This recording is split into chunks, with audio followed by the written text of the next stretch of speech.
Good evening. Welcome to the Granada Forum, an organization dedicated to the truth. At the end of the program, our speaker's presentation, there will be a question and answer program without restriction. Feel free to ask any question. That's the true meaning of freedom of speech. Even the press is invited to ask questions if any of them are here. As children, we are taught of a word called character. As adults, we seldom run into those with it. Least wise in the media or inside the beltway. It takes character to stand alone and, like David, challenge Goliath. Like Terry Reid of Compromised, like Gary Aldrich of Unlimited Access, like Chris Reddy of Death of Vince Foster, like Ambrose Pritchard of the London Daily Telegraph. We have men of character in our own midst. They seldom are forced into the limelight until the conduct of others that betray their public trust force the issue. The fabric of our society has been torn by some that have an agenda and have suppressed it. On November 15th of 1996, just 3 months ago, a dedicated true patriot stood his ground and did what we can appreciate. Picture in your mind's eye CIA Director John Deutsch on a propaganda mission to South Central Los Angeles to calm the waters as a result of articles that appeared in the San Jose Mercury News. He was hosted by Congresswoman Juanita McDonald's. Without blinking an eye, our speaker said, "I am a former Los Angeles police narcotics detective, and I can tell you that the agency has been dealing in drugs in this country for a long time. It is my distinct pleasure and honor to greet in the behalf of the Granada Forum and introduce a man that deserves our respect and attention. Please welcome Mr. Michael Ruppert."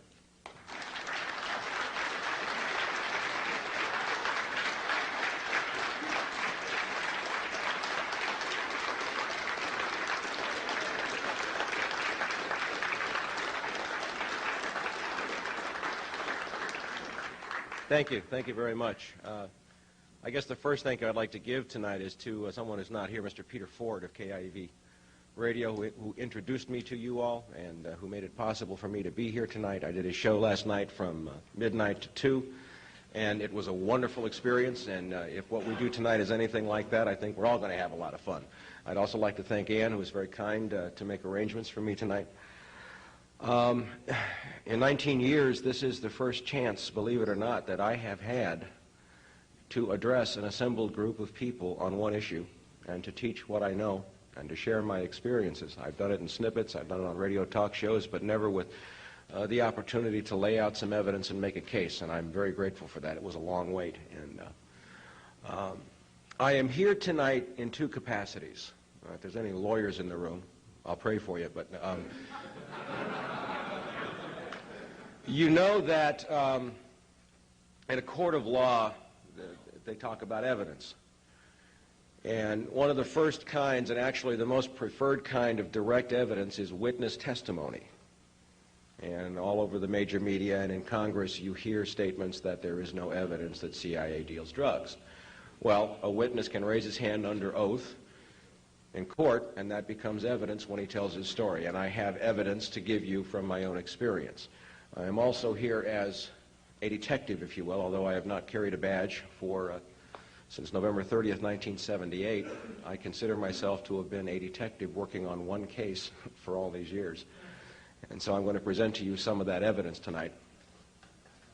I want to start by giving you just a little historical background. And you'll see all these books on the table here, and I don't know if they're in frame or not. They're probably not.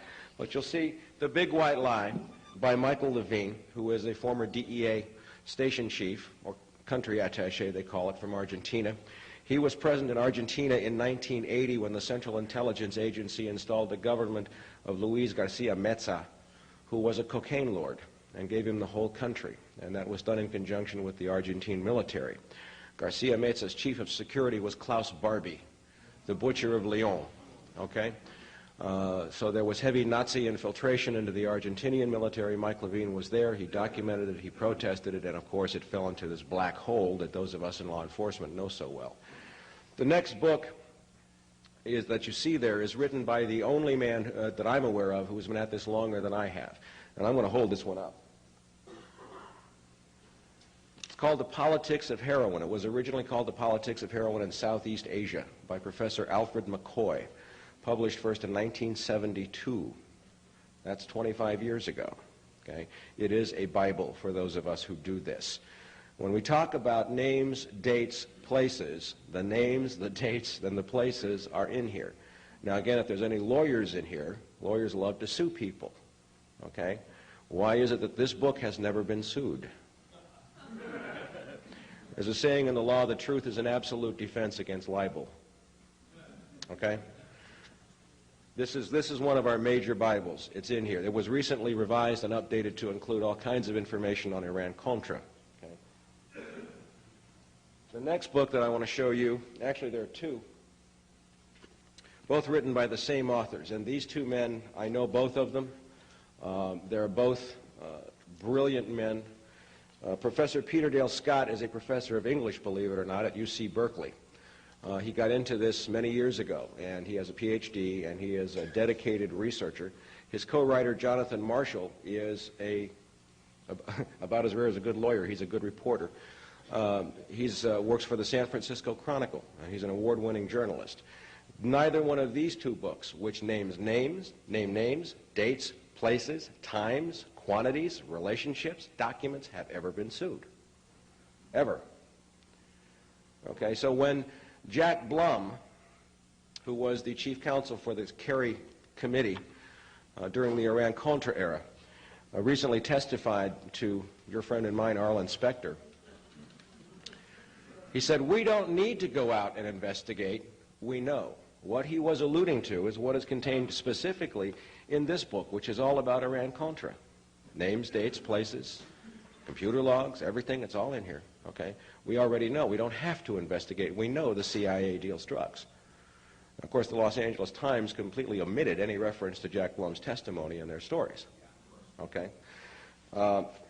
These two books will give you anything you need to refute. You could take Oliver North apart with about 10 pages from this book alone and bury him. Okay? The last book that I wanted to show you, it's almost impossible to get in this country. I wonder why. You can get it in Canada. Written by my dear friend Celerino Castillo. Celi was a DEA agent. He's a decorated Vietnam vet who served first in Peru, and then in the Iran-Contra era he served in Central America. He served in Honduras and Salvador and Guatemala. And he was at Ilopango Airport, which was the major Contra supply airport in El Salvador for the northern front of the Contra war effort. And he describes in this, at the airport, two hangars, hangars 4 and hangars 5. Now, he's got the records. Hangar 4 was the CIA hangar. Hangar 5 was the NSC hangar, both controlled by Oliver North. He recorded tail numbers.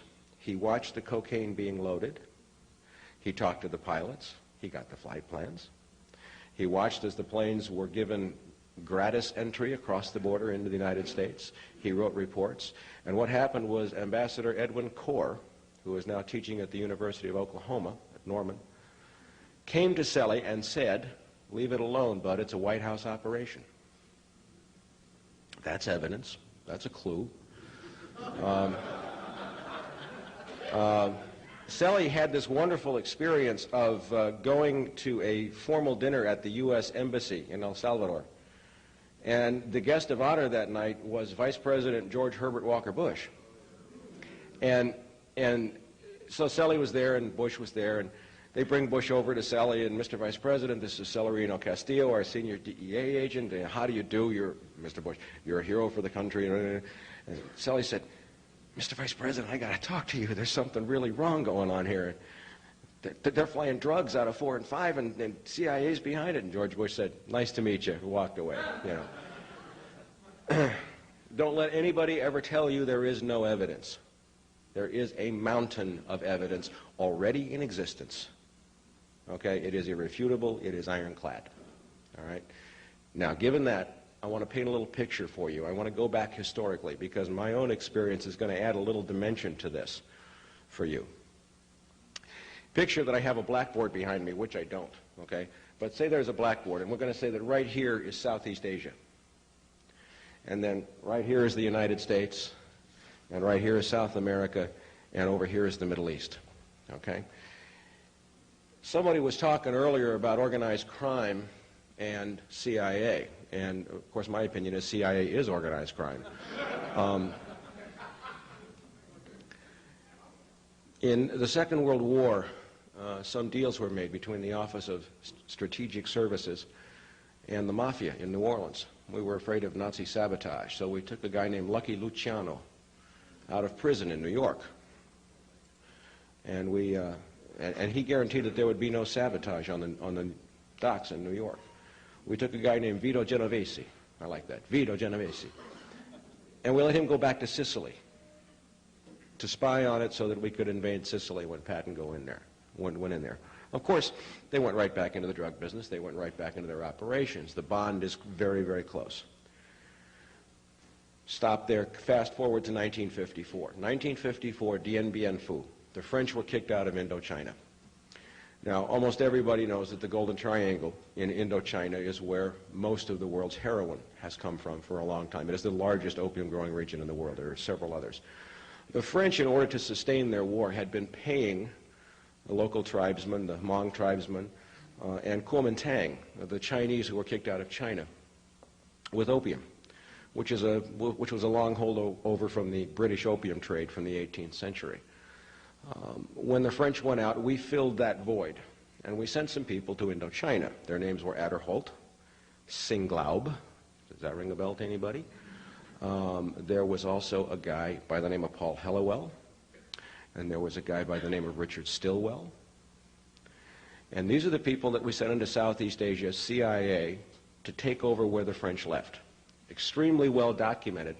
And one of the first things John Singlaub did, and one of the first things Paul Hellawell did, was to take over the payment of Kuomintang and other rebels with heroin. It was just the way you did business. As we moved closer to the Vietnam era, that trade began to expand because of the relationship between CIA and the Mafia. As we get to the Vietnam War, now again, picture I'm drawing on the board up here some other names. If we fast forward to the Vietnam era, I'm going to write some other names in Southeast Asia. Theodore Shackley, station chief in Laos, later station chief in Saigon. Richard Secord, anybody ever hear that name? Nah. Richard Armitage, anybody ever hear that name? Erich von Marbod, anybody ever hear that name? Okay.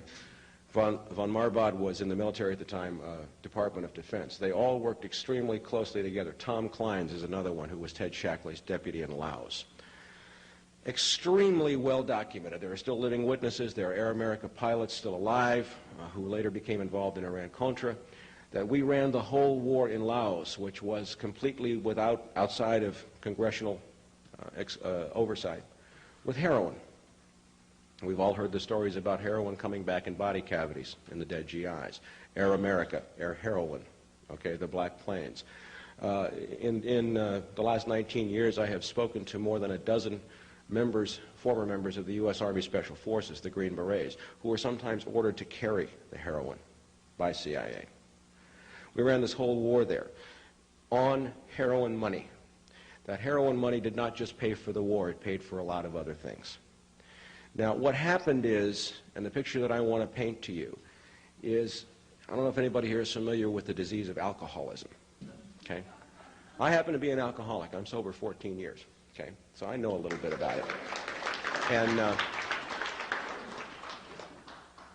what happens is that it's a progressive disease. One is too many and 10,000 is not enough. Once you take a little, you have to take more. And there's no way to stop until you crash and burn, until you eventually burn yourself out. What happened in Vietnam was that by 1970, the heroin trade had spilled over and we were selling it to our own GIs. 1/3 of the GIs in Vietnam were addicted to heroin when they came back.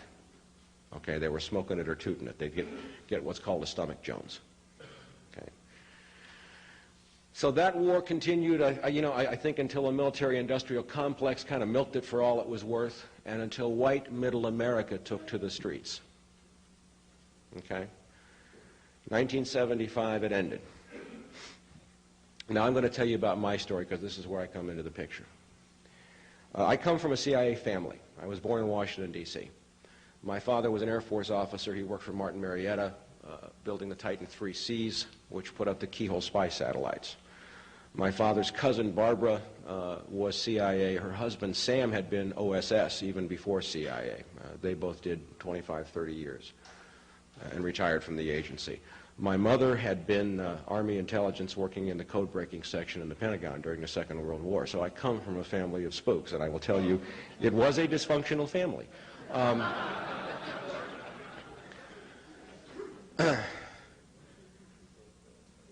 I was an honors student, I'm an honors graduate in political science from UCLA. I went there from 69 to 73, and I was one of 2 living Republicans on the UCLA campus during those years.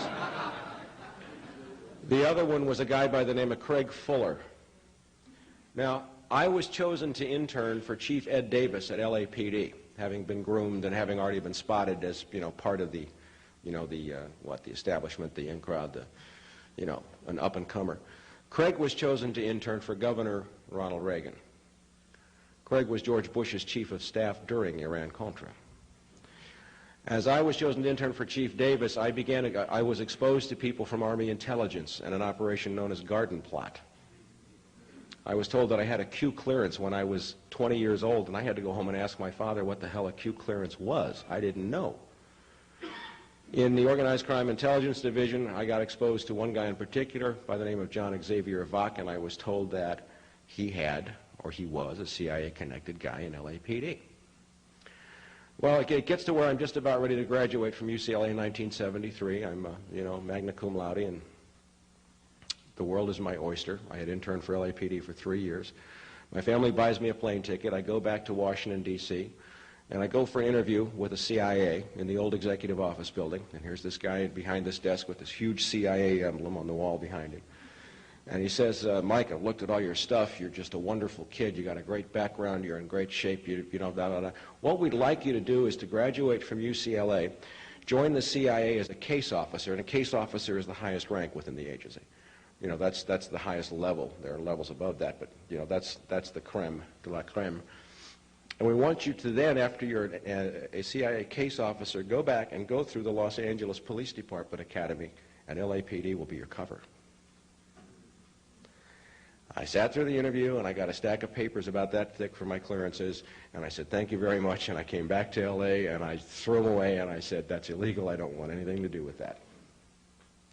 I joined LAPD in 1973, was valedictorian of my academy class, went to work in an area called the Jungle, which is down near Crenshaw and Martin Luther King. Was having a great time. I was a good cop. I loved it. I never had so much fun in my life. I mean, it was what I wanted to do, and I thrived on it. I specialized in narcotics. And then I met and fell in love with a CIA agent. She came to my regular old cop bar, and we met and fell in love. This is what we call the unofficial recruitment.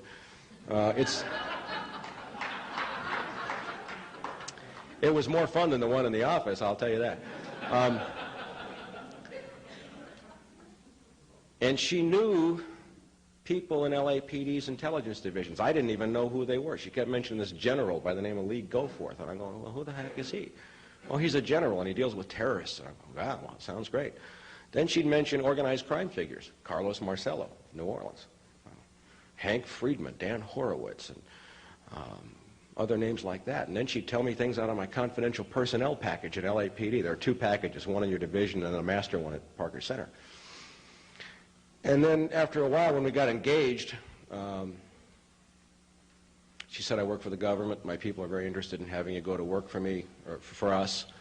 Bada bing, bada boom. And then she started taking trips, and she'd come back from Hawaii, and she'd say, yeah, I was in this room, and there were 50 kilos of cocaine and close to 1,000 M16s. Now, me being a narc, oh, by the way, LAPD, when I was in Watson, I confronted John Deutsch, said, he's never worked narcotics. Okay? United States Department of Justice Drug Enforcement Administration. Michael Craig Ruppert, that's me. I didn't get it for writing parking tickets. I just wanted to do that in case LAPD was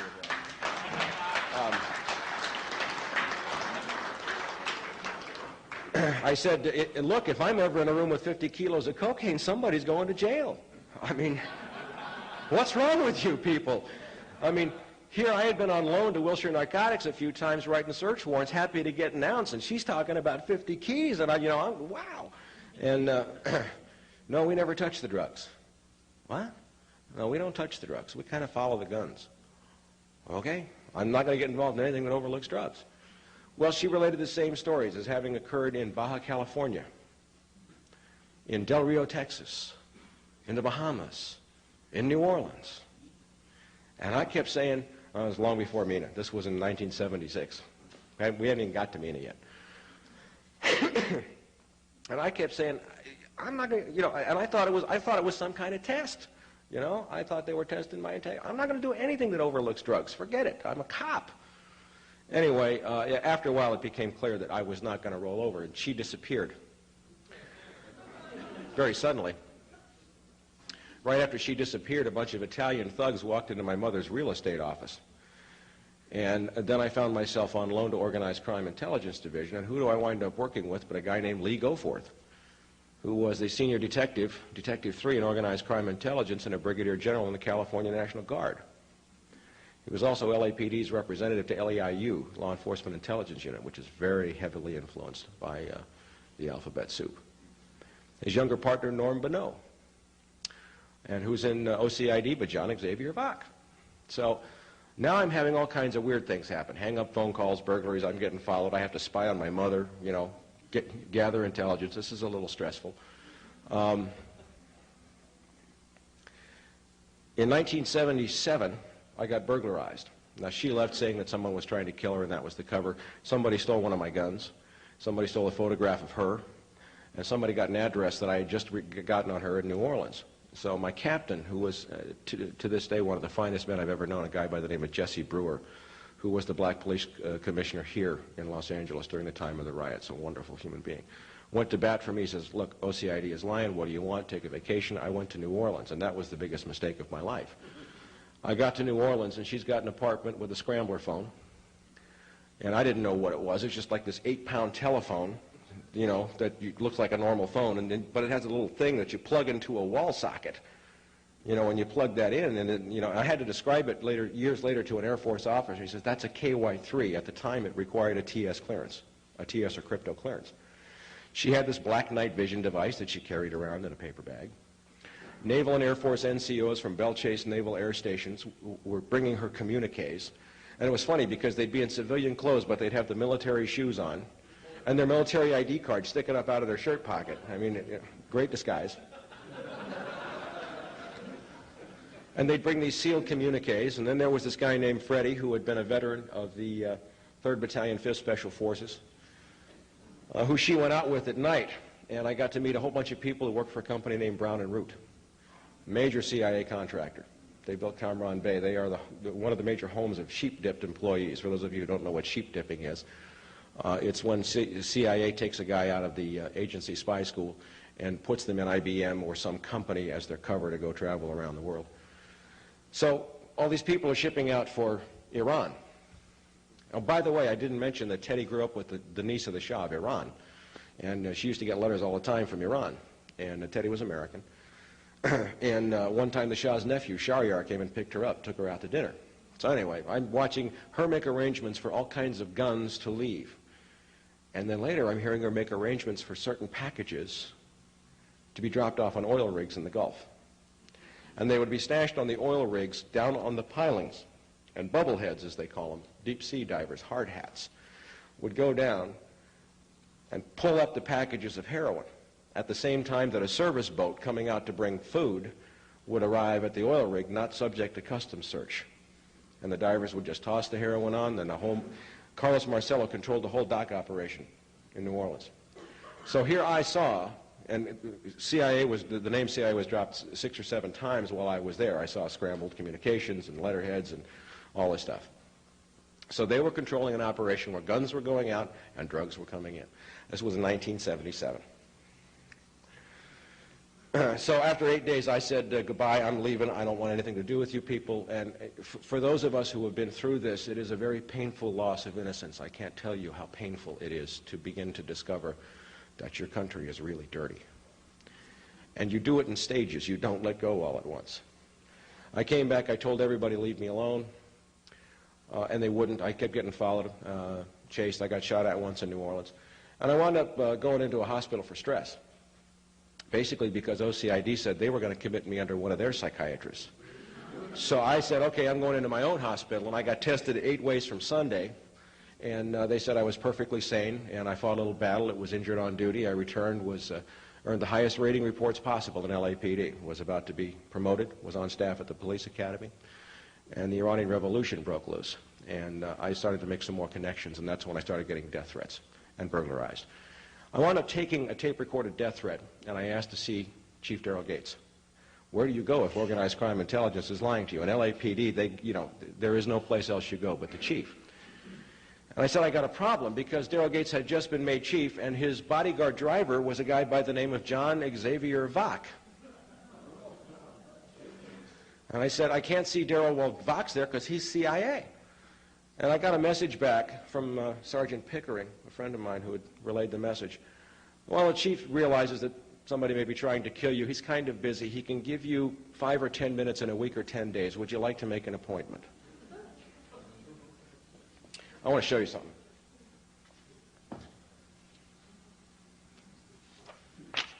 I'm going to be giving this out at the press conference at the rally that we're doing this weekend. This is from the Los Angeles Times, and the date on this is November 17th, 1984. Officers moonlighting probed. If you read this, it talks about a detective who went back to organized crime intelligence named John Xavier Vach. And then it says here, copies of official records of the California Department of Justice that contain information about criminal history of members of the Jewish Defense League according to the government code, turned over a transcript of the conversation between Glaulie and Earl to an employee of the Central Intelligence Agency who Rapaski identified as Jack Harmeyer. He was moonlighting for the Central Intelligence Agency on city time, and he was convicted in municipal court. Okay? No corroboration for my story whatsoever, right? Not according to the LA Times. I had alleged in 1978 that he was CIA, okay? So I wound up resigning. I got an attorney, and I got an attorney who was a former FBI intelligence agent. Don't hold it against me. Look, we have to learn. I was way ahead of you guys on this, This was in 78. I went to the FBI. I wrote to Sam Hayakawa, Bob Dornan, Alan Cranston. Sam Hayakawa was a very gracious and wonderful gentleman. He was the only elected official who ever went to bat for me in all these years. He is the only one who ever did. Anyway, got on the record wherever I could, and I documented everything I had seen in New Orleans. To sum up the points that I made in a 4.5-hour complaint to the FBI that I later made to a reporter, David Rosenzweig at the LA Times, who until recently was assistant managing editor of the LA Times, to all the Congress people, to everything else. I said, Carlos Marcello, guns, drugs, CIA, Hawaii, California, Mexico, submarines, Texas, Louisiana, terrorist and rebel groups. That was in 1978. Item from the Los Angeles Times. You're going to love this one. Guns for drugs trade booming, reports disclose. From Newsday. Times didn't write it, but they reprinted the story from Newsday. Okay? And what it says is, Carlos Marcello, guns, drugs, terrorist groups, Baja California, submarines, Texas, Louisiana, the Bahamas, and everything I had said a year before. The LA Times said, there's no story here. No corroboration. David Rosenzweig, after this came out, was promoted from staff writer to assistant city editor. Okay? I called the writer for that story, Tom Renner, and I mentioned the name Bonneau, and he said, wait a minute, LAPD, Bonneau? Turned through his pages. I've got this guy Bonneau's name in connection with a CIA machine gun factory in Mexico. Oh, wait a minute, okay. So he says, call this investigator, Bill Christensen, who's working for Deacon Cheney's Committee on Improvements in Judicial Machinery. Great name. So I called Christensen up, and I run through all this stuff. Now I know CIA is dealing drugs. They're protecting Marcello. They're hand in glove. They're partners, and CIA is profiting from the deals. Okay? I called Christensen. I laid it out. He says, you're right. My offices are bugged. I'm getting followed. We were burglarized last week. This is a Senate investigator. This is 1979. Okay. He says, we'll get you back here to testify. That was the first time I was promised I could testify. Short time later, I had to start looking for a job. I was a writer, and I'd been laid off from one writing job, and I couldn't find a job anywhere in this city, and I would see unmarked LAPD cars turning up outside of places where I go for interviews. After about 3 weeks, I took a job at a 7-Eleven store because I needed to eat. My first day on the job, somebody calls up and says, is Mike Ruppert working today? My second day on the job, I was arrested for selling liquor to a minor.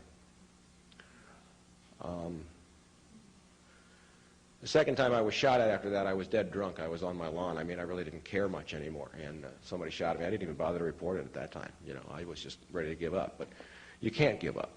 That's what I found out.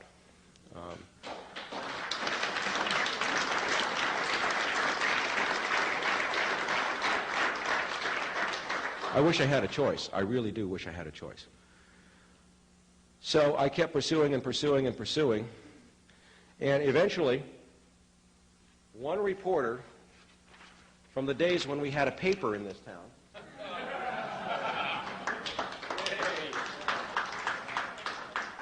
Randall Sullivan, I made the front page of the Herald Examiner 2 Sundays in a row, October 11th and October 18th, 1981. There's the full page. I love this part. It says, Mike Ruppert, perhaps LAPD's most intelligent officer. I really like that one. If I'm so intelligent, what am I doing this for? Okay, it lays out all the stuff about CIA, and it actually even finally mentioned down here, after the end of 2 parts in 2 weeks, CIA dealing drugs. So I am on the record in October of 1981. I even have documents back from the FBI saying that I said it back in 1980. So I do have a claim to some seniority here. What that gets me, I have no idea. Now, by this time, Ronald Reagan is president. Craig Fuller is assistant to President Reagan for Cabinet Affairs. Craig Fuller's name turns up in this article. I had a letter from Craig. Anytime you're in Washington, come and see me. I'd love to see you. So I fly back with Part 2 under my arm. October 26th, 1981, I'm invited into the West Wing of the White House. And I get into Craig's office in the basement. Now, the Senate was going to say that, Senate Intelligence was going to say I was never there, because 2 original White House letters were burglarized from my home just 3 months ago. The same day that a senior investigator for Senate Select, Al Cummings, called me and asked me if I had original letters on White House stationery. He's been very helpful, by the way, though. I mean, he told LAPD he was doing an active investigation. Yeah, we were trying to get these letters, and everything Mike says is true, and we had trouble faxing them and all kinds of shit. Excuse me, I said a bad word. So anyway, I get into Craig's office, and just for the record, Craig's office, if you're looking at the West Wing, you go in through the portico, you take a hard right past the receptionist, and on the far side of the reception area, there is a very steep and narrow staircase because it's built over so many years. You go down to the bottom of the staircase, you take a hard right and come back, and he had the corner office facing Pennsylvania Avenue and 17th. Tell me I wasn't there. Okay. I sat in his office and we talked for a while, and then I said, Craig, you look, CIA's really heavily infiltrated LAPD, and CIA is complicit in bringing drugs into this country, and it's wrong. Now, I'll tell you exactly what Craig said. He did not move, he did not breathe, he did not anything until I changed the subject. Okay? Not, oh my God, I'm a public servant, and what you're alleging is a great outrage to the American people. It's an offense to the Constitution and any sense of decency possessed by any human being anywhere in the world. Not, my God, this is terrible, somebody needs to look into this, this is awful. He just sat stone silent. And then George Bush made him his chief of staff in the second Reagan term. Now, I remember walking out of the White House and saying to myself, self, where do I go now? So I came back to Los Angeles, and it was one of several times I tried to put all this behind me, and of course events just kept catching up again, because in 1981 Oliver North was just getting started. Now, in January of '82, I went to UCLA, which was my school, and I sought out the ranking expert on Middle East affairs in the political science department, a guy named Paul Jabber. You're going to love this story. So I go to Paul Jabber's office. Now, by now I've pieced some stuff together about why the guns are going and where they're going. And I've narrowed it down to probably the Kurds, maybe the Baluchis, and it had to do with arming a group in Iran to fight somebody, mildly in connection maybe with the revolution, but I wasn't sure. But I had names of people like Shackley, and we'll get to that in a minute. So he says, my God, Mike, your analysis is brilliant. Did you know, by the way, that I was a CIA consultant and a State Department consultant for Jimmy Carter? Do you ever feel like God's following you around with this stuff? And I said, no. And he said, listen, I have secrecy oaths, and I have these agreements that I've signed. I can't tell you outright. But why don't you go read the New York Times on these dates, articles by C.L. Schultzberger and William Safire, and look up the Kurds and tell me what you think. So I went and did it, and I pieced it all together. And what happened was, on March 3rd, 1975, April 1975 is when Saigon fell. Remember the context of history. March 3rd, 1975, the Shah of Iran and Saddam Hussein signed the Treaty of Algiers. We had been arming the Kurds for decades to fight against Iraq so that Iraq could not attack Israel. Okay? Through Iran. And what the Shah said was, Saddam, if you give me the Shah al-Arab waterway, I can double my oil exports, and I'll cut off all aid to the Kurds, and you can massacre them, and then your army's free to do whatever you want to do. So they shook hands at the Treaty of Algiers, March 3rd, 75. Within weeks, about 8 to 10,000 Kurds were massacred. So I pieced it together, and I went back to Paul Jabber, and I said, well, what happened was then, in order to keep the Kurds alive, they used the opium smuggling routes, Kurdistan being, by the way, the second largest opium growing region in the world, to smuggle out opium, which was made into heroin and sold here, to buy the guns to keep the Kurds alive. He says, you're absolutely right. The decision was made at the National Security Council level. Read that, folks. That's the White House. To sell heroin to American citizens to keep the Kurds alive. Okay? Maybe that was just a pretext. Right on. Did you guys pay him or what? Okay. Remember Southeast Asia here when I said some names like Ted Shackley, Tom Clines, Richard Secord? What happened in 1975? The Vietnam War ended. Ted Shackley moved and became Deputy Director of Central Intelligence in charge of covert operations for the Middle East. Richard Secord was transferred to Iran as the air attaché. Richard Armitage was transferred to Iran on missions connected with banking and finance. Is this beginning to sound familiar here? Is there a pattern shaping up here somewhere? Okay. The same players from Southeast Asia moved to Iran. The same players from Iran in 1980 moved into Pakistan when the Russians invaded Afghanistan. Everywhere these people go, there is a huge boom in the drug trade. Pakistan, before the invasion by the Soviets, had supplied 0% of American heroin. Afghanistan. Well, no, they invaded Afghanistan, but all the American supply operations were run from Pakistan. The Mujahideen were armed through American bases in Pakistan, over into the border. By the middle of that conflict, 40 to 60% of the heroin in this country was coming from, guess where? Pakistan. Duh. So now we move to Iran-Contra. The Boland Amendment says no more lethal aid to the Contras. Cut them off. Reagan says we'll go private. Okay? Oliver North, by the way, started to get involved back in Iran and Pakistan. He starts cropping up. Now we have the Contra supply operation. And who do we find? Oh, by the way, John Singlaub went to the Middle East, too. Now, who do we find cropping up in Iran-Contra? John Singlaub, Richard Secord, Ted Shackley, Richard Armitage.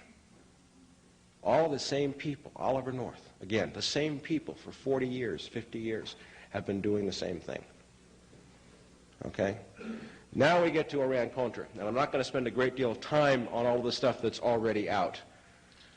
I will give you one specific case illustrating, and that's the case of Juan Ramon Mata Ballesteros of Honduras. And during the early years of the Iran-Contra era, Honduras was supplying approximately 50% of the cocaine consumed in this country through Mata Ballesteros.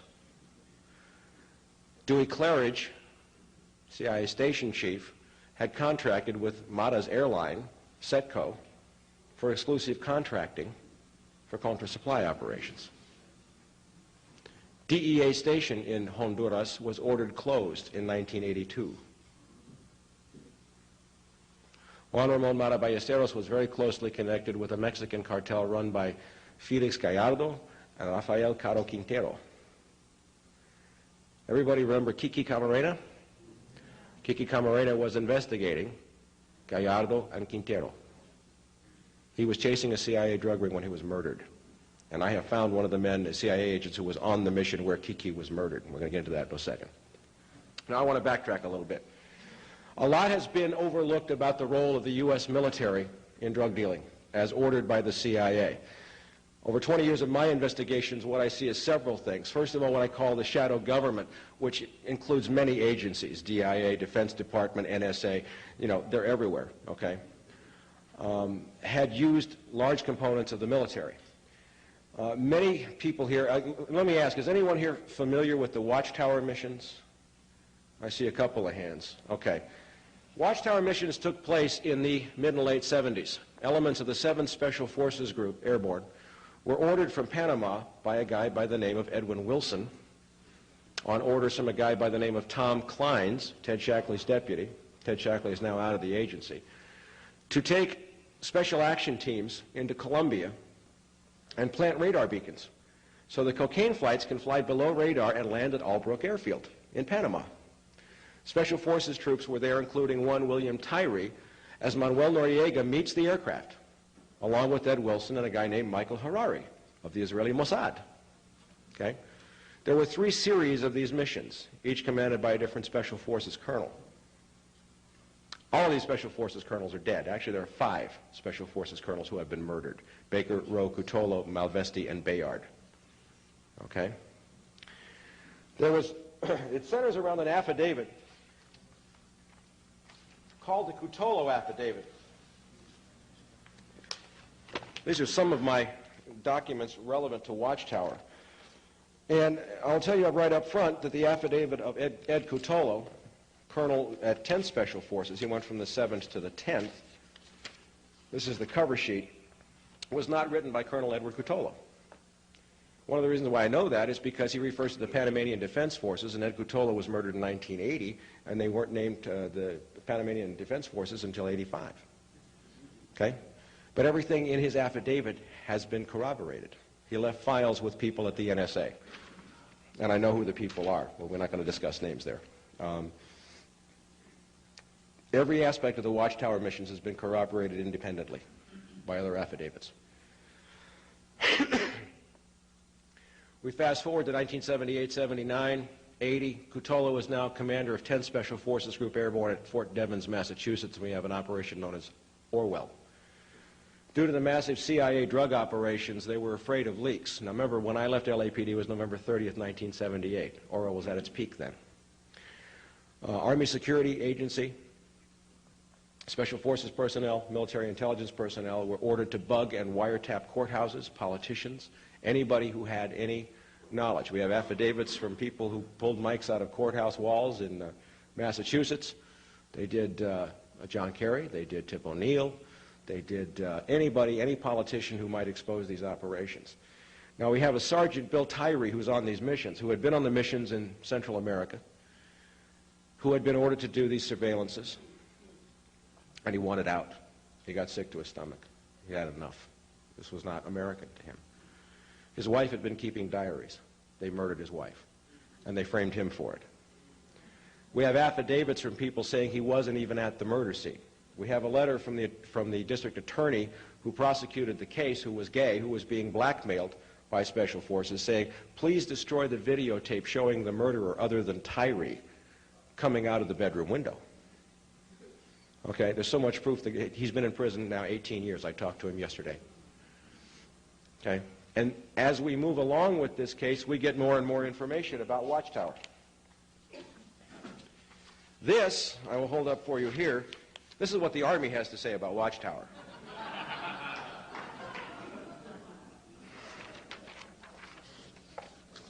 And then they say it never existed. Just, it just wasn't there.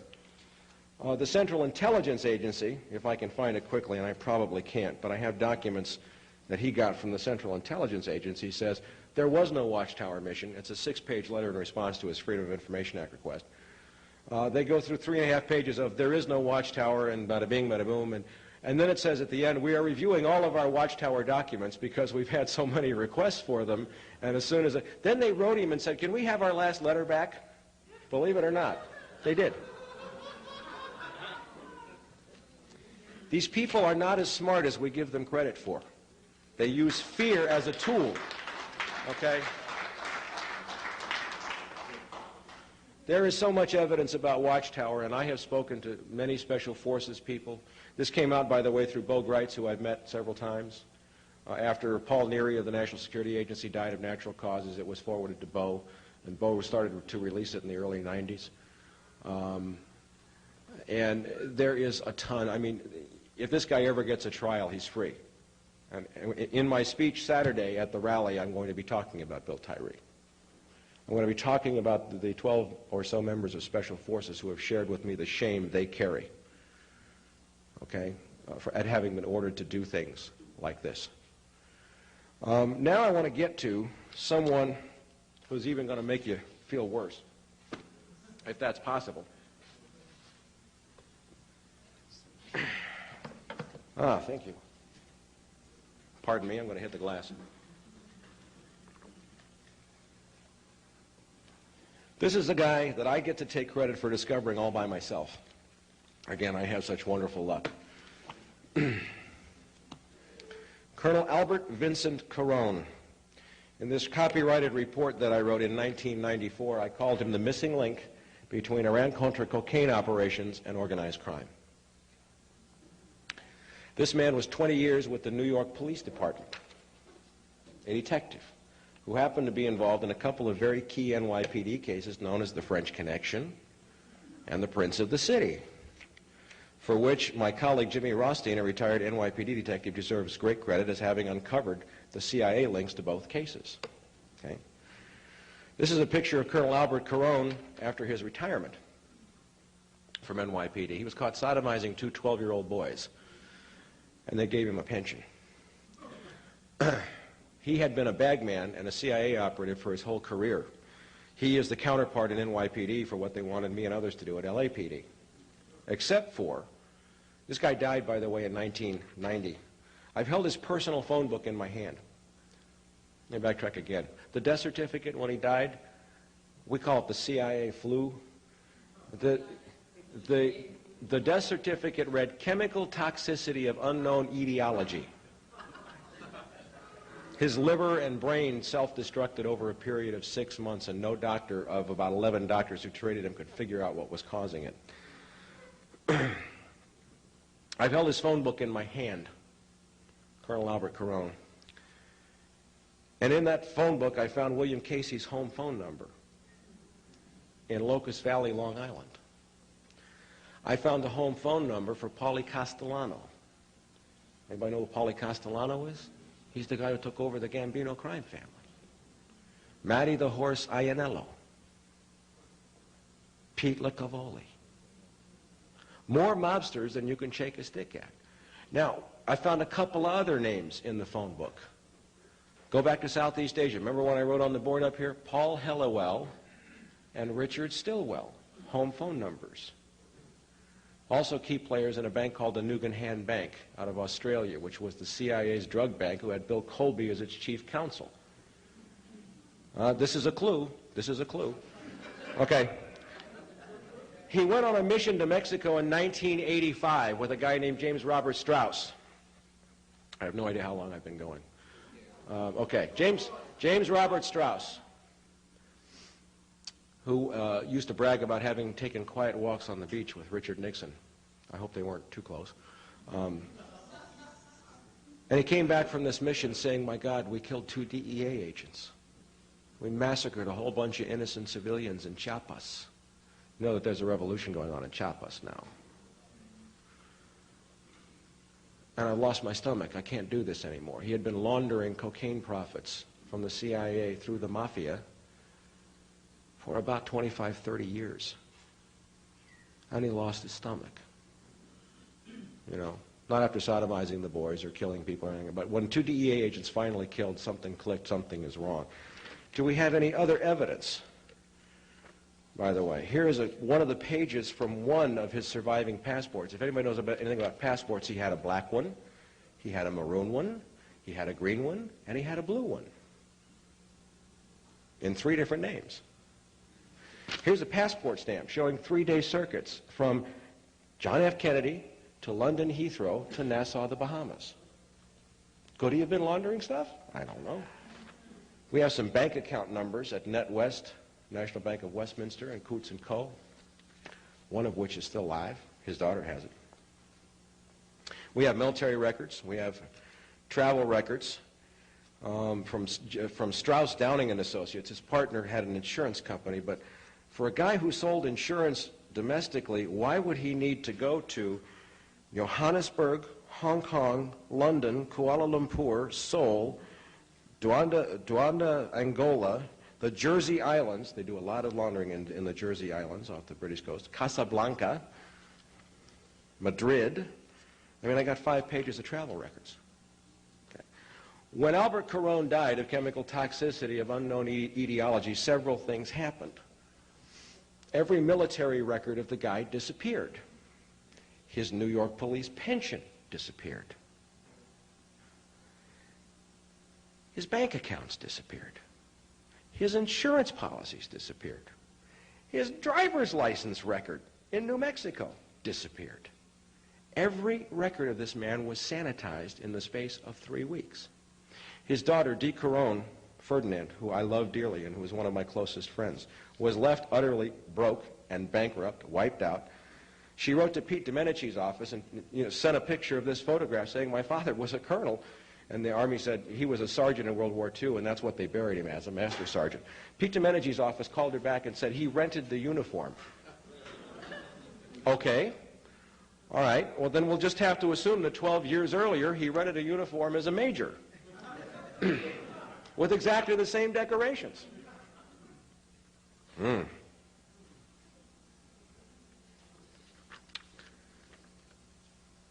She really went to bat because everything was sanitized, and she admits that her father was not a good man, but everything that he had left her was wiped out, and she lost probably $25,000, $30,000 of her own money, and she is dying to testify before Congress.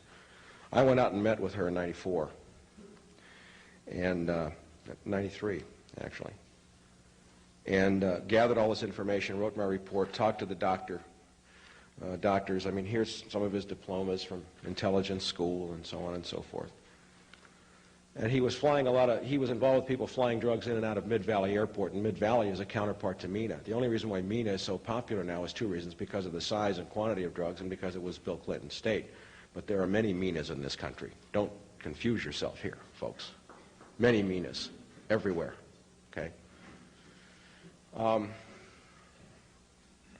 So after doing all this investigation, photographing everything that I could, I said to her, well, from my research and all these years of study, there's only one guy in the world I can think of that you need to talk to who can help you do anything about your father's case. His name is Ted Shackley. By the way, did you know that Ted Shackley, when Oliver North ran for Senate, was leasing Oliver North office space for like $5 a month? No connection. No connection. So she finds a guy named Robert Mayhew, who's living in New Mexico. Mayhew puts her in touch with Shackley. Now her father's buried and the headstone reads Staff Sergeant. After 3 years of trying to get that changed to Colonel, she calls Ted Shackley. 6 weeks later, the headstone says Full Colonel. We have before and after photographs. We have a copy of the order, which she's an Italian from Brooklyn. She stole it. What can I tell you? We have a copy of the order directing the change, okay? No connection whatsoever. This case, if we pull this one, we'll really pull it apart. But how many cases like that are there? There's dozens. There's dozens and dozens and dozens of cases. I want to talk about one more case. Anybody recognize this guy? Colonel Jim Sabo. full colonel, United States Marine Corps, Chief of Air Operations, El Toro Marine Air Station. Murdered in 1991. Now, what's significant about 1991? Cold War had been over for about 4 years, 3 years. Iran-Contra was over. Why was he murdered? This guy, by the way, was about as straight arrow as you can get, devout Roman Catholic. His wife went to Mass every day. He went, every day that he could. The family man of doom, the best family man you could ever imagine. Spotless Marine Corps record. He caught C-130s flying on to El Toro with 1,000-kilo loads of cocaine.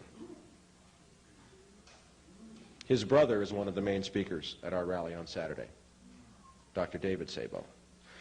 Now, the Naval Investigative Service said that he committed suicide. Now, why did they say he committed suicide? Because he sent a bookcase to his son on a military flight that was flying empty from point A to point B.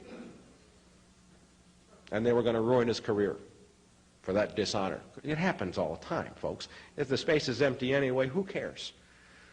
And he says, you're not going to do that to me. He was going to blow the whistle. According to the Naval Investigative Service and the Marine Corps, Colonel Jim Sabo went out into his backyard with a 12-gauge shotgun, shoved it so hard into his mouth that he sheared off the uvula at the back of his throat. Now, if you're going to commit suicide, why do you put yourself through all that stuff just to commit suicide? The funny thing about the Sabo murder case is that he aspirated blood for 10 minutes after they said he blew his brains out. Now think about that for a minute, folks. If you're dead, you're not breathing. How can you aspirate blood after you've killed yourself? It's impossible. They also found a deep skull fracture on the back of the skull right back here with a hematoma. You don't hematoma, it doesn't sound like it sounds like a dance. You don't get hematomas if you're dead. That's a result of the body trying to heal itself and fluid rushing to the wound. Somebody knocked him out, boom, let him lie on the ground for 10 minutes with a skull fracture, inhaling blood before they shoved a shotgun so hard down his throat it sheared off his uvula. Okay? This report contains the reports of 8 different forensic pathologists who have all said this man did not commit suicide, he was murdered. The brother, Dr. David Sabo, is a medical doctor who lives in South Dakota. He's been fighting this case nonstop since Jim was murdered. And he's winning some cases. His attorney now is Daniel Sheehan, who people have many mixed opinions about, who was the head of the Christic Institute back in the 80s, but Danny's doing a good job with this case. What happened with the Marine Corps and the Navy, as Dr. Sabo tried to fight this, was there were some loyal Marines who snuck out some records and some notes which said, "Get David Sabo."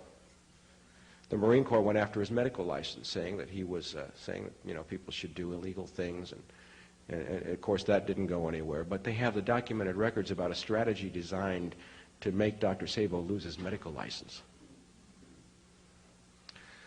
They are trying to move ahead with trial, and he just won a major decision in the U.S. Ninth Circuit here in California, not on the CIA issue, but granting him broad discovery to subpoena the military records regarding the cocaine activities.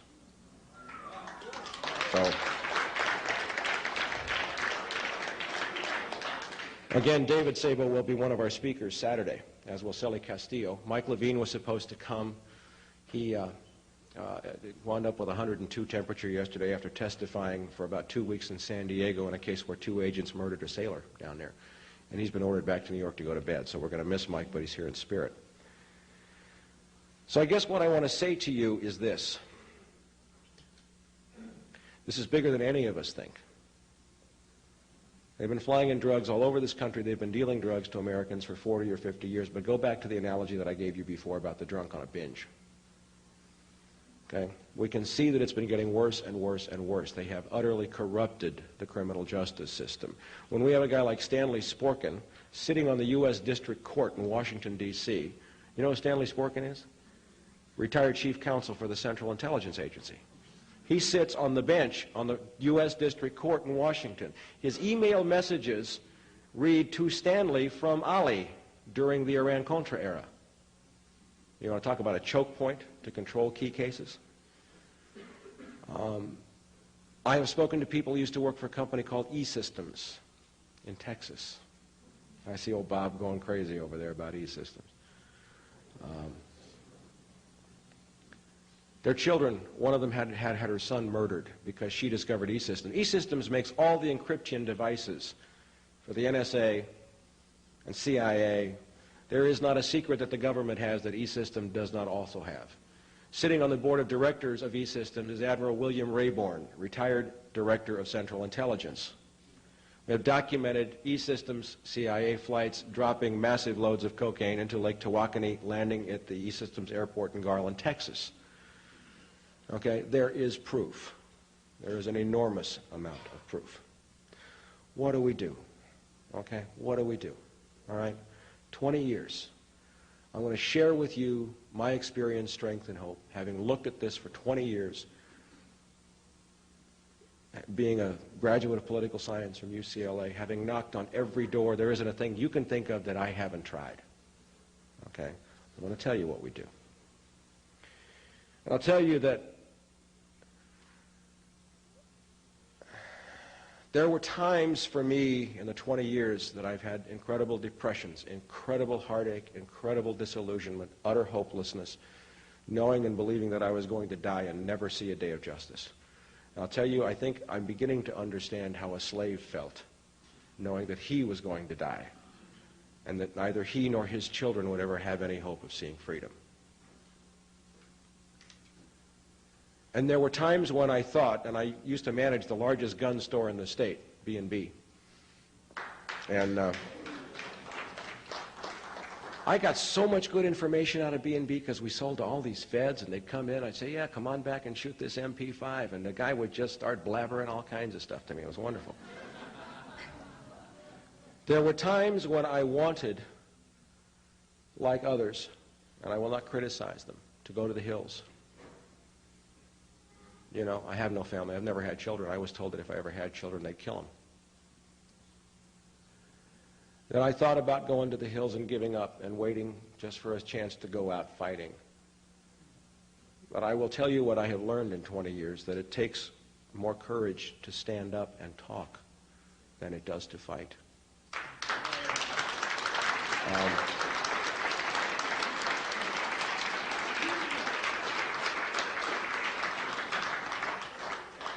What is happening now, and in a minute or so, I'm going to turn it over to Mike Novick from the Crack the CIA Coalition. What I see happening now is a potential miracle of biblical proportions. I happen to believe in God. I have a higher power. I could not be sober 14 years otherwise.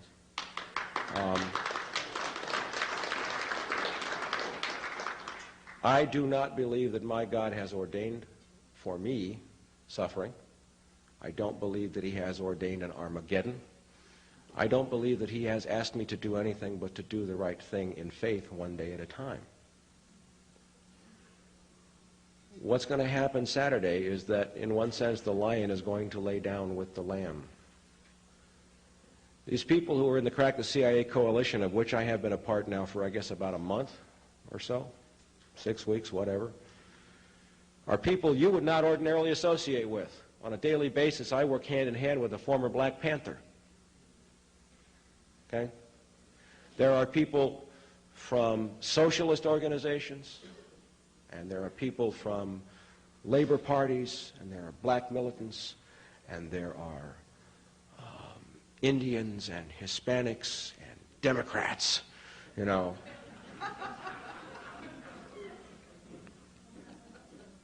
And I want you to know something. These people are standing up for you.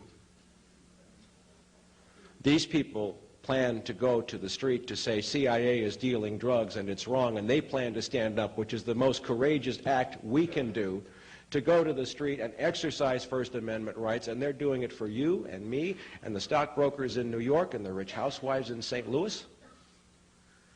And they're putting aside all of their differences, saying this is not about anything but right and wrong. Okay?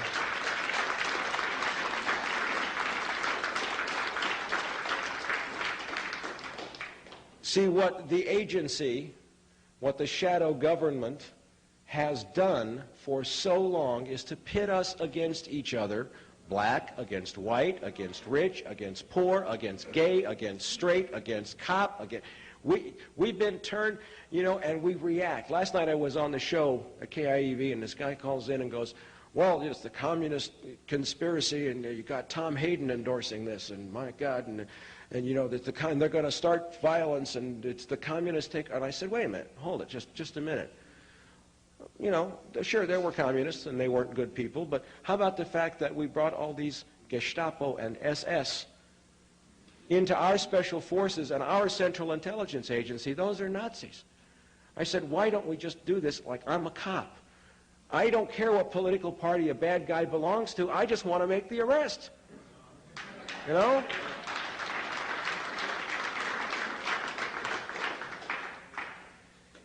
If we can do what I'm hoping we can do on Saturday, we will have 10, 15,000 people in the streets, and I pray to God some of you are there. And there are people coming from various parts of the country, and there are people from the right as well. And we can have a show of Americans standing up in the street for American rights, so that when we do get justice, everybody can go back to doing their own thing. But if we do not hang together, we shall all surely hang separately. Okay?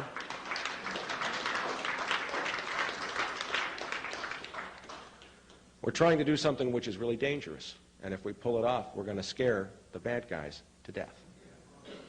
Okay? We are going to make a statement when they look through the crowd and see who's there, and see that we can pull this off non-violently, peacefully, with enthusiasm and cooperation. This is something that hasn't been done. It takes more courage to stand up than it does to fight. It takes more courage to talk and to say, I believe, and I am willing to say, you are wrong. Because we're afraid of the ostracism. Well, let's stand up together and see if we can't change something. I'm going to call up on Mike, and we'll let him talk for a few minutes. Then we'll take questions.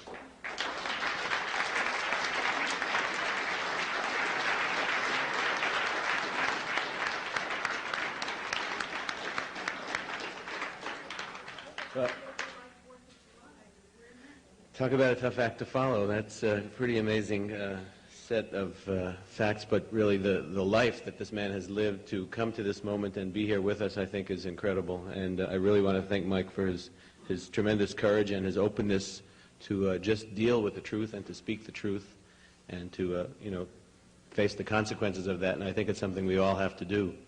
And I am here basically tonight to tell you a little bit about the Crack the CIA Coalition and about the demonstration. There are flyers here, and we'd like to urge you to take some flyers and pass them out in the next day or two to bring people. We want this to be as massive and as broad and as open and as democratic a demonstration as is possible to have. We have a set of principles of unity, and the principles are that we are opposed to the crimes that the CIA has committed against the people of this country and against other people around the world.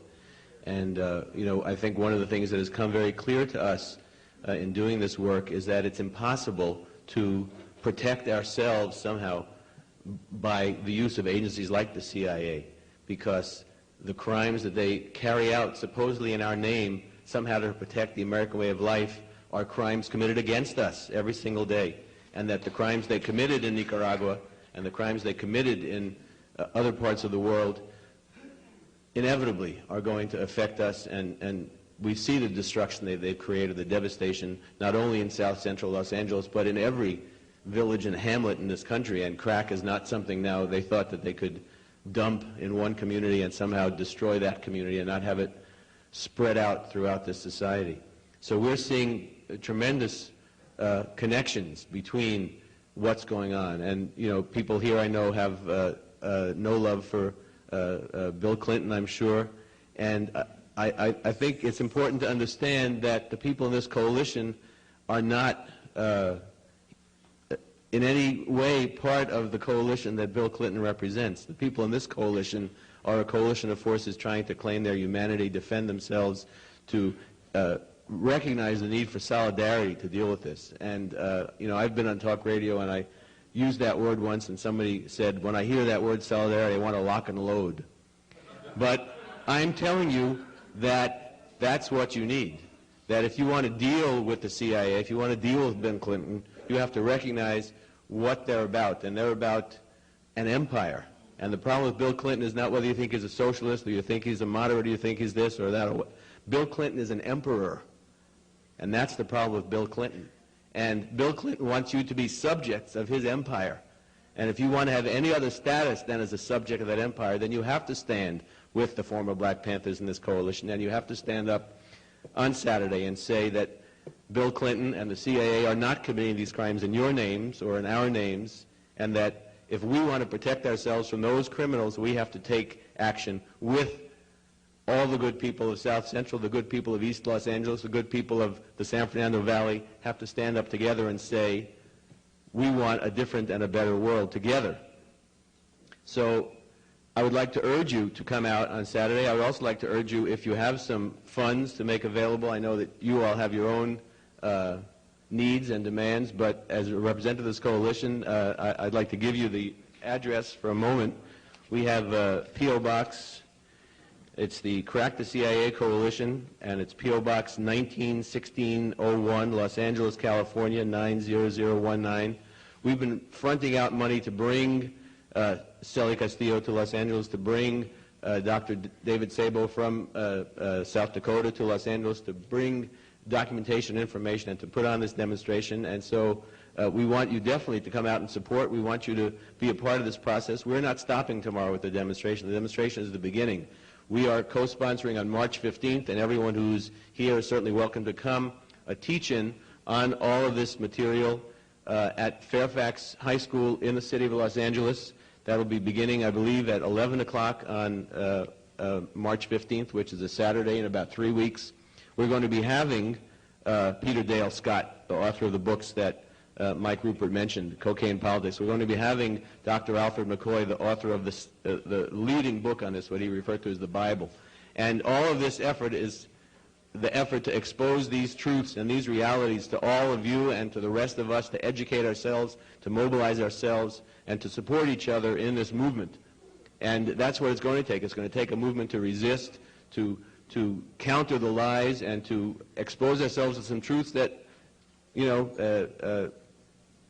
people here are certainly, understand what's disseminated in the media bears very little relation to reality. But you might want to rethink some of the things that you have absorbed from those same media, criminalizing and castigating and demonizing people on the left who might have something to share and something to offer you, demonizing people who've stood up. There's a man named Michael Zinzin, for example, who is involved with the gang troops, a former Black Panther, not closely involved in this coalition, but he is somebody who files were taken out of the LAPD to prevent him from running for the city council in Pasadena. These crimes go on and on and on, and they will not be stopped unless people stand up and say no more. So we're trying to do that on one particular day, but in a very long-term way, and we're happy to dialogue about these things, and I thank you for the time. I thank Michael for his tremendous presentation, and I think we all owe him a tremendous debt of gratitude.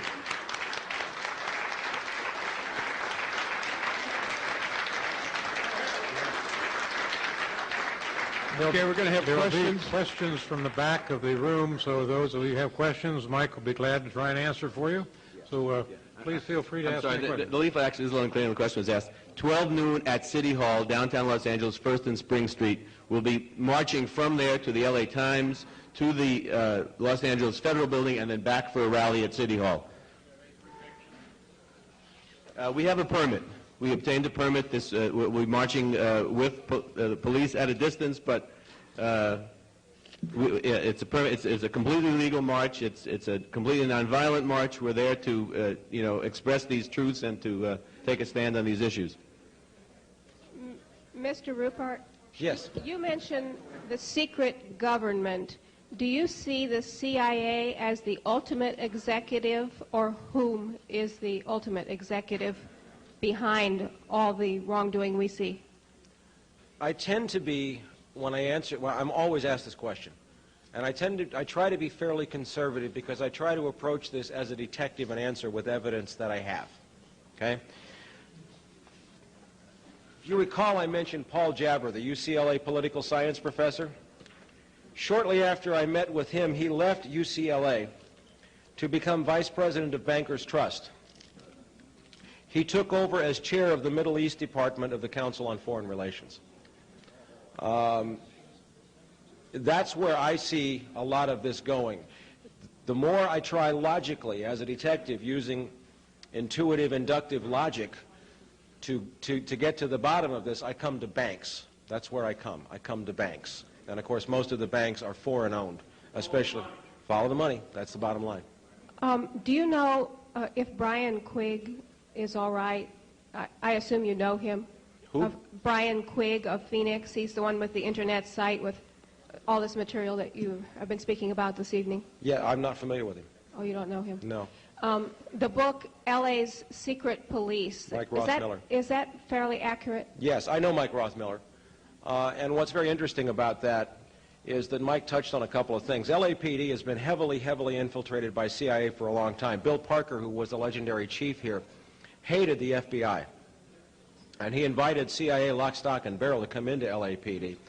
And then there are documented cases during the Iran-Contra era of one detective named Hamilton of Organized Crime Intelligence coming off an airplane with the Mexico City Chief of Police, Arturo Durazo, who was under indictment for drug corruption, from the Bahamas.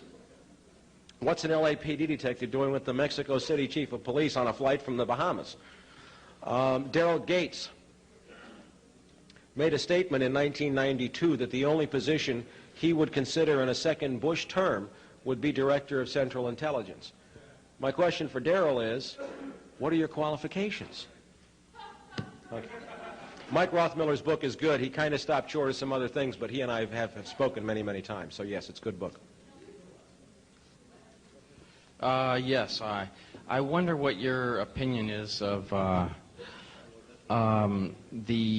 haven't heard you mention this, and I'm wondering why, the kind of pulls the rug out of all the law enforcement agencies around the country and has been advocated by the many judges and the many doctors and many Jocelyn Elder, and is the answer is the legalization of drugs. And when a lot of people here might not understand what I mean by this, is that I'm not advocating the use of drugs, but by the legalization of drugs, we're talking about many solutions for many problems, in that many people, billions of dollars that are spent chasing down criminals are freed up, and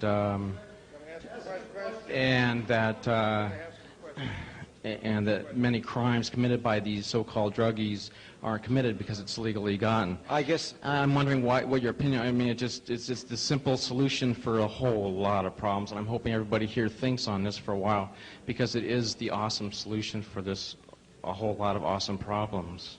I have thought about this a lot, and I will say that as a cop, what really makes me feel good is when I hurt the bad guys. I'm sorry, that's the way I feel, I feel in my gut. The way we hurt the bootleggers was to legalize alcohol. I do not advocate necessarily legalizing drugs, but maybe in certain cases decriminalizing drugs might be an answer. However, we're dealing with a situation. Historically, the British in the 1800s established their whole economy on a trilateral trade, growing opium in India, selling it to the Chinese, getting silk, taking it back to Britain, and making textiles. And that set up the cash flow of the British economy. That's the model. The difference is now that we're poisoning ourselves, which is really ugly, okay? But there was a report, which I have not seen, but several congressional staffers who I know, and Bob, if he's still here, probably knows it too, prepared by the House Banking Committee, chaired by Henry Gonzalez, which said something like, if all the drug money were withdrawn, the 8 largest banks in the Western Hemisphere would collapse. That would create a depression the likes of which this country had never seen before. So we have to use some thought in really how we approach the problem. So anyway. Yes, the problem is not the CIA. The problem is organized crime, the Democrat and Republican Party. And the real problem is that we do not have a policy of putting the cocaine cartel out of business and destroying the cocaine cartel. Instead, you're destroying the American people. My question is, why aren't you putting the blame on the Democratic Republican Party and organized crime, and why aren't you pointing out that we have no policy to destroy the cocaine cartel? That's what you'd be using the opportunity Saturday morning for. I just was pointing out about the guy with the phone book with Paulie Castellano and all of that, so I think I was talking about organized crime. Yes. Yes, last night on Peter Ford's show, you mentioned that you had sent the material to Ross Perot, and he had called you twice, but I don't know what he said. Could you elaborate a little more on that conversation? Yeah. In, again, from the Los Angeles Times.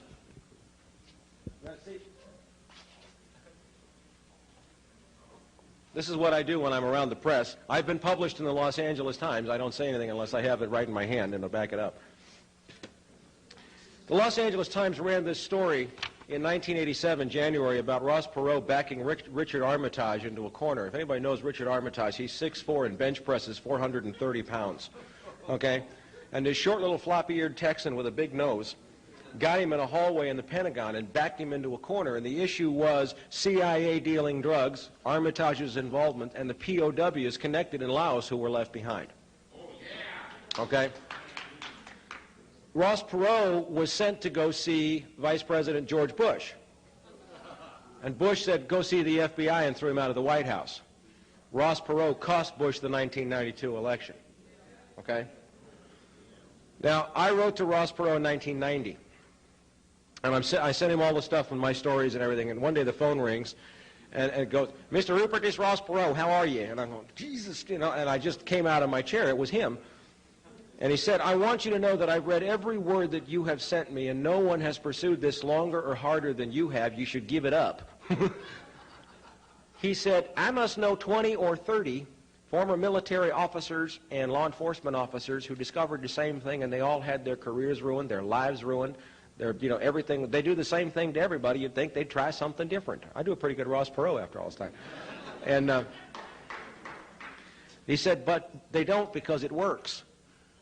And then Ross Perot said to me, Mike, even with all of my resources, I don't know why I pursue it. I can't get anywhere. The answer is not money. The answer is people in the street. The answer is people standing up together expressing their will. Okay? Now, I want to tell you a secret. I was the press spokesman for the Perot movement in '92 here in Los Angeles County. Now, I've kind of parted ways with Ross just because of the way he pulled out, and I'm not going to go into that now. But what I saw in 1992, we had our little headquarters on Ventura Boulevard in Sherman Oaks. We had a list of 15,000 names of people who wanted to volunteer. People who had never voted before in their lives. People who had never held any hope that there was any way that their voice could be heard in this country. And what Ross Perot did was to tap into that wellspring of discontent which is lying just beneath the surface in this country. And that's what we're trying to do with this rally and with this demonstration. It's there. We want to reach that critical mass so that the people who know or suspect or just feel in their gut that something's wrong will come forward. Mr. Ruppert, I hope I'm not going over something that you already covered, but I came in late tonight. I want to know, Daryl Gates made a statement that he was part of the CIA. Did you cover that, or do you know? And if so, what was his job, or what was he doing? In 1962, I believe it was, Daryl Gates was captain of LAPD's intelligence division. And there's a well-respected author named Bill Turner, who's a former FBI agent who's written a number of books. And he describes this incident where a guy named Dennis Maurer was out with a bunch of right-wing paramilitary guys in the desert, way north of Lancaster. And they were throwing hand grenades around and shooting machine guns and, you know, having fun. And up roars Captain Daryl Gates of LAPD's intelligence division, way out of his jurisdiction, and says, knock it off. And they said to Daryl Gates, well, it's okay, CIA told us we could be here, they gave us the stuff. And he said, screw you, I am CIA, and I'm telling you to stop. Well, there was an undercover Long Beach policeman in that group who wrote a report which made it into the files. So that was the answer to that question. Yeah. Mr. Ruppert? Yes. Yeah. I wonder if you could comment on reports that I have heard that a great deal of the money funding and indeed creating National Coalition to Ban Handguns, Handgun Control Incorporated, and various other activist groups and individuals in the gun-grabbing, anti-constitutional, so-called gun control movement has its source in CIA-affiliated and CIA-front organizations as part of a calculated program to disarm the American people. I have not seen any direct evidence of that. But I fall back on the old line. If it walks like a duck, if it quacks like a duck, and there's duck feathers everywhere, we've probably got a duck. One of the things that I have studied a lot is something called the Hegelian dialectic, which says you create a problem, and then you solve the problem, and in solving the problem, you get the end result that you were after to begin with.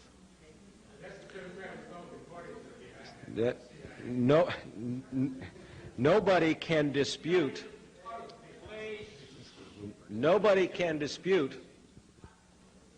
the fact that we have seen utterly repressive laws, especially vis-a-vis asset forfeiture, being imposed upon us, laws which begin to scare me. And I have interviewed a guy whose father was a high-ranking official in the Abwehr, which was Adolf Hitler's intelligence service, who was his grandfather. And he used to tell his grandson, who was now a very good friend of mine, if he didn't lose the Second World War, if he just changed venues. Okay? So it's beginning to sound like that here, yes.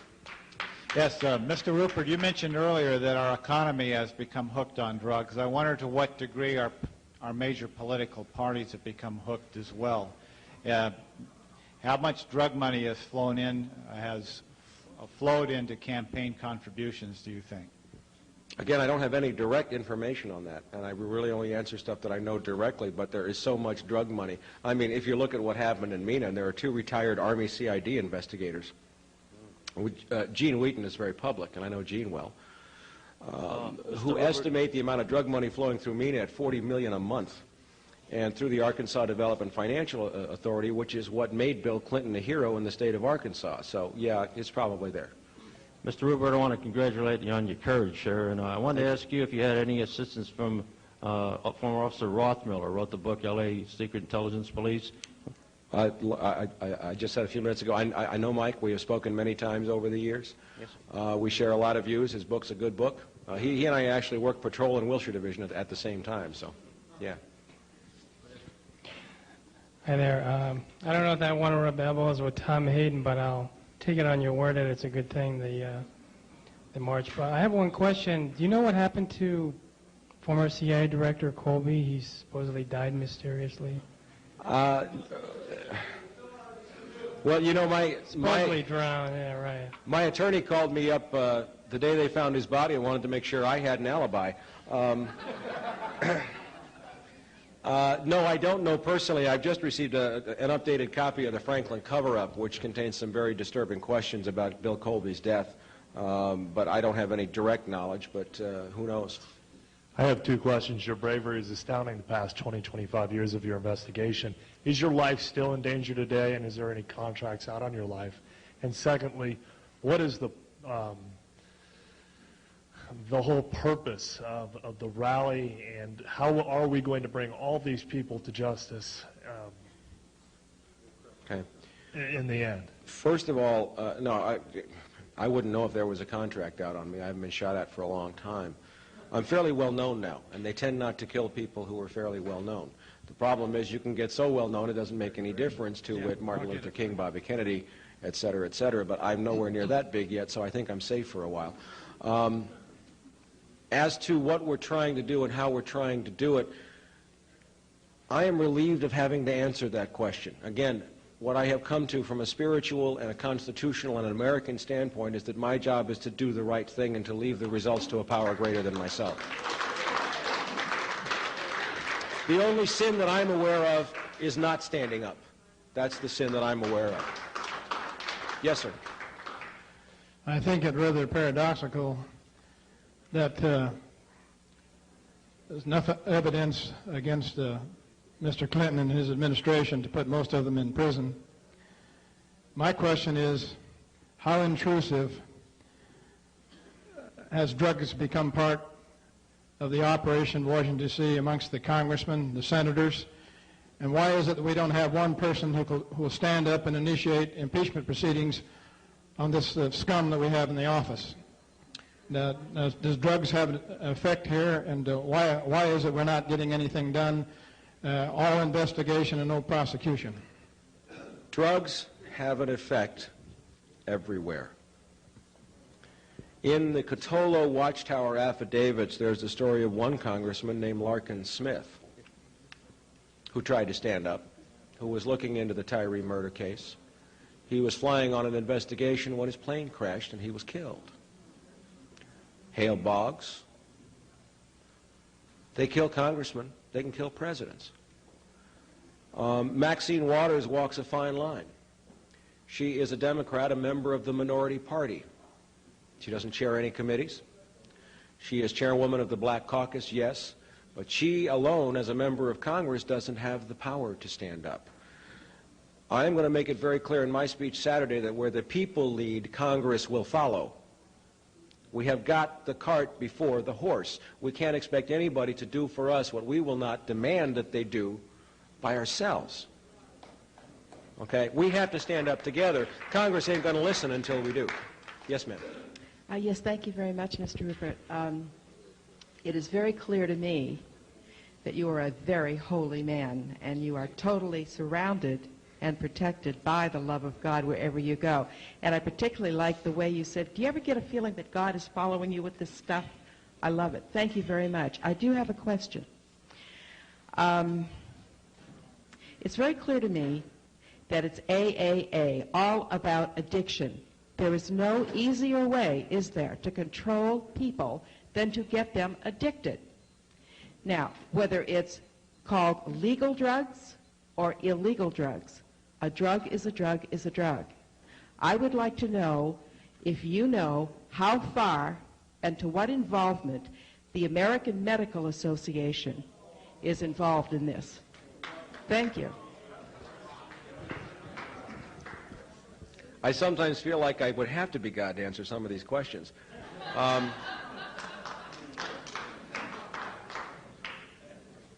Let me put it this way. We have all heard stories about a dysfunctional family where a father is molesting a young daughter.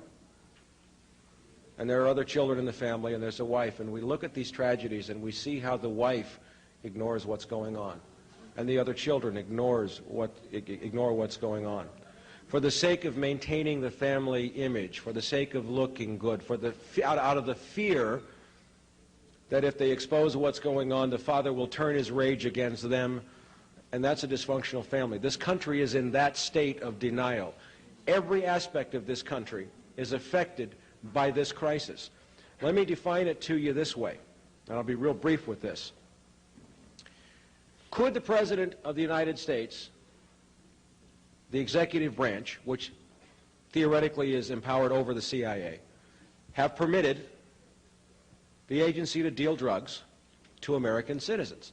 Or could it have happened without him knowing about it? Either way, you have just defined the greatest crisis, constitutional crisis, in American history since the Civil War. And solving it is going to take that kind of upheaval. Leadership in this will have to show that we can do this nonviolently, in a healthy way, in the American spirit, not in the German spirit, not in the Russian spirit, not in the Chinese spirit, but in the American spirit. Yes, I appreciate that remark. I would like to have us all remember that what I believe you have described this evening is not a man-made battle, but we are wrestling against principalities and powers in high places, and basically that is a spiritual problem. And we're not going to go out here as a group of people and conquer this in our own strength. It'll be like David putting on Saul's armor. It doesn't fit.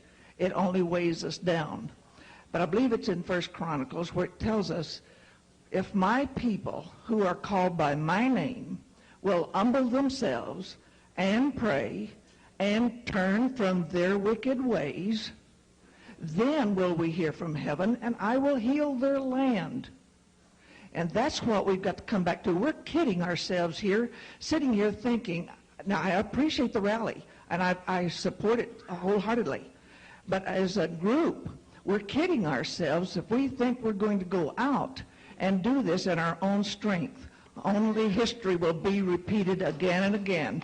But it's as we turn to the Lord Jesus Christ and let him operate through our lives and then put our hand to the plow, we will conquer. And my fervent hope in response to that, where two or more are gathered in his name, he is also there. What if 10 or 15,000 are gathered, and many of those gather in his name too? Yes. Yeah, I very much appreciate that comment. I did want to, you mentioned earlier about Mina and Nella, which we've all been most familiar with. 10, as far as my understanding goes, 10 investigations have begun, and I guess the 10th one is in some way going on now. But what has caused these all to end, and the information, the myriad, tons of information that have been gathered to not result in any meaningful action? The way this country works is that unless it shows up in the Washington Post, the New York Times, the Los Angeles Times, Time, or Newsweek, officially it doesn't exist. Mm-hmm. And there can be investigations until the cows come home. And, you know, the information is out there. We have it. I have it. Everybody else have it. Dozens of other witnesses have it. Gene Wheaton has it. Terry Reid has it. I've spoken to Terry several times, okay? The point is that we have to make something happen in the collective consciousness to get it out to where somebody admits it openly. Mike, just one moment on that. You know that we know two boys, we know two young teenage innocent boys were killed, and we know a number of other people relating to those deaths were also killed, and we do know that enough information is extant to make a case. It seems to me that a rifle shot has to be fired in order to break through this wall. Instead of these little hammers banging away, some focal point has to be singled out and just hammer it through till it breaks the dam. You raise a beautiful point. Mike wants to say something in a second, but let me talk to that point for a second. I have met all over the years, I have met people who were angry with the IRS, and I have met people who were angry over many, many different righteous, justified causes. But they have been a Tower of Babel. As I view this from a political standpoint alone, I see the single issue of CIA and drugs as being the one single issue which can crack the armor. And when will the armor crack? The armor will crack when a farmer in Iowa and somebody in St. Louis and Wisconsin and Colorado, who's middle America, who's, wakes up and catches on to this, that's when the armor will crack. And as far as I'm concerned, and I have many opinions about many other issues, publicly I speak only about CIA and drugs, because that's the one where I think we got a chance to win. Mike wants to say something. Yeah, I wanted to briefly say exactly that. The people have talked here about the Republican and the Democratic parties, and one of the things they always talk about is wedge issues. And they always want to try to drive a wedge. They want to drive a wedge between blacks and whites. They want to drive a wedge between Latinos and whites, between blacks and Latinos. They're constantly looking for issues on the theory of divide and conquer. And when they mean conquer, that's what they want to do. They're not just talking in figurative terms. And we're looking for some cement. We're looking for things that are going to wedge us together in a way. And we're looking at this as we say, crack the CIA. We want to find something that is going to affect the conscience and the consciousness of many, many people to see our commonality and our common struggle. And I wanted to respond to... We want to destroy not only the cocaine cartel, but we're saying this is much bigger than the problem of cocaine. This is a systematic... In other words, before there was cocaine, there was heroin. Before there was heroin, there was opium. Before there was opium, they were selling liquor to the Indians. Before there was, they traded slaves for tobacco and addicted people. This is going back half a millennium, and longer. I just want to say that one of the things about this coalition that I think will distinguish it is that we are not actually trying to get the government to do anything about this, because we understand that they are the problem. We are trying to affect ourselves. We're hooked into the recovery movement. It's not only, here's one person who says, I'm an addict, an alcoholic, whatever, but there are many, many people in the black community, groups called Mad Dads, many people who are saying we have to take the responsibility to transform ourselves, and by doing that we will transform this government and society. We're not expecting them to solve this problem for us. Michael, I'd like to thank you first for coming this evening, standing up, saying what you said. I respect you. I appreciate your being here this evening and what you said. I have a brief observation myself, and I'd like to get your response to it. And the observation is that Thomas Jefferson said that we need a revolution every 20 years. The last time the people of this country stood up and told the government enough is enough was 25 years ago, when we told them we'd had enough of Vietnam. And I think it's time for the people in this country to stand up and say, enough is enough, and we've had it. And if that's a revolution, and we can do it peaceably, in the streets like we did 25 years ago, but peaceably, then I'm 100% behind it, and I think it's something, an idea whose time has come, and there's nothing that's going to stop it. And I'm very glad that you're doing what you're doing, because we need it. Now, Thank you. Your response, anybody else's response? All I can say to that is ditto. Yeah, I just want to make a comment that I think that rally will be real important to this, neighborhood in showing and bringing it out to light to the average public how you aren't just hurting yourself when you use drugs, but you're hurting your country. And it's okay if people want to hurt themselves, but when you realize, and then people that are out there using realize that it's actually hurting their country, and their country's behind it, and you're sponsoring something that's going to break your livelihood apart and your other people, I think it's going to be bring a lot of light to the neighborhood. So, thanks. I think you're right. Last question. Okay. Yes. Unless you demand that the government destroy the cocaine cartel and organized crime, who have done all this damage to the American people, you're not going to get the American people behind you. You're not going to get American justice. My question is, why don't you have a plan to destroy the cocaine cartel, and why don't you want to make the government do that? We have to fix the government first. We can't get a government that doesn't respond to us to do anything in our interests until we fix the government. You're going to be there tomorrow morning. Why don't you make that the demand in front of the press, and for the press to print that why isn't the government destroying the cocaine cartel? They are the cartel. It's nice to have a spirited group, and on behalf of the forum, we want to thank Mike Ruppert for an interesting talk. Please bear with us. Looking forward to having you come back. Hope you do. Thank you very much. Appreciate it. In the meantime, got a quick announcement here. Helping Hand Fund.